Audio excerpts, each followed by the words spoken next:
sa business mo, sir. Sir, bakit niyo po naisipang magnegosyo? Ah, naisipan namin magnegosyo dahil gusto namin magkaroon ng financial freedom, at the same time magkaroon ng maraming time sa mga anak namin para makatulong sa ibang tao. Thank you, sir. Pangalawang tanong, sir. Kailan kayo nagsimula mag-business? Sa tingin ko is August 2020. August 2020. Pangatlo po, magkano ang puhunan nyo dito, sir, sa business nyo? Nag-start lang kami dati nun is 20k. Oo, 20k. Paano tumatakbo ang business nyo, sir? Sa pagpapatakbo ng business namin, meron kami sariling paraan.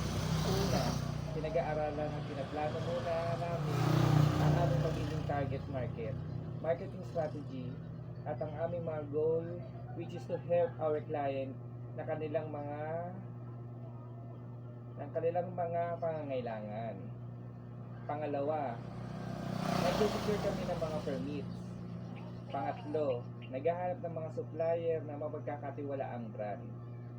Pang-apat, pagbebenta ng produkto sa mga customer at pag-alam sa kanilang ibang mga pangangailangan para may dagdag namin sa aming tindahan.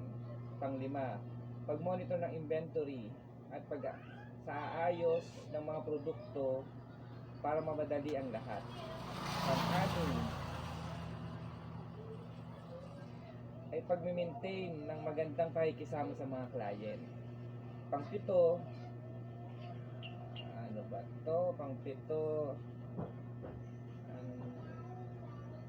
mag-adapt ng ibang marketing strategy na patok sa mamimili. Ano, sir? Panlima, sir. Meron pa, wait lang. Mayroon pa pala. Sige po. Ito, panghuli, pagpapanatili ng harmonious relationship toward to our employee.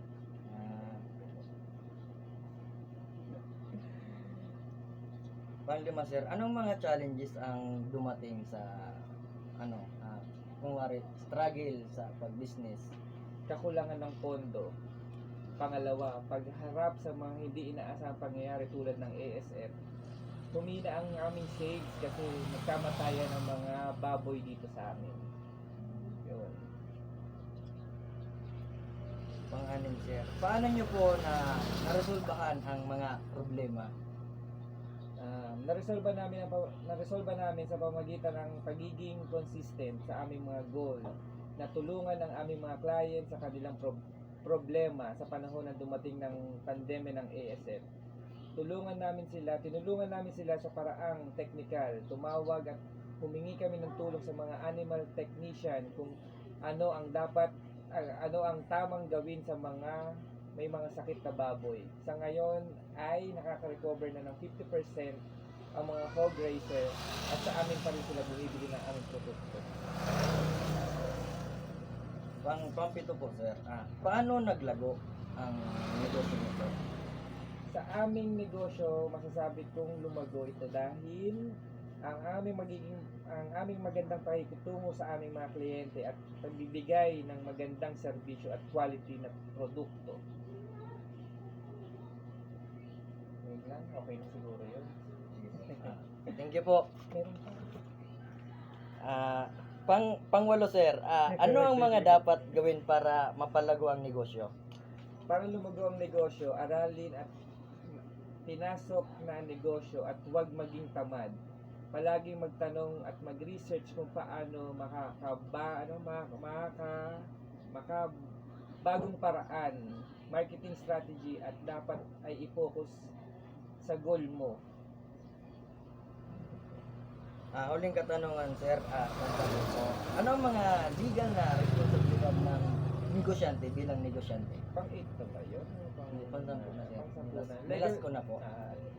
Legal responsibility of the business owner, securing permit and paying taxes online.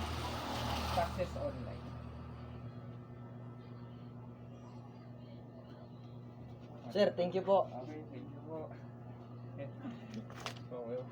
Okay. Boss.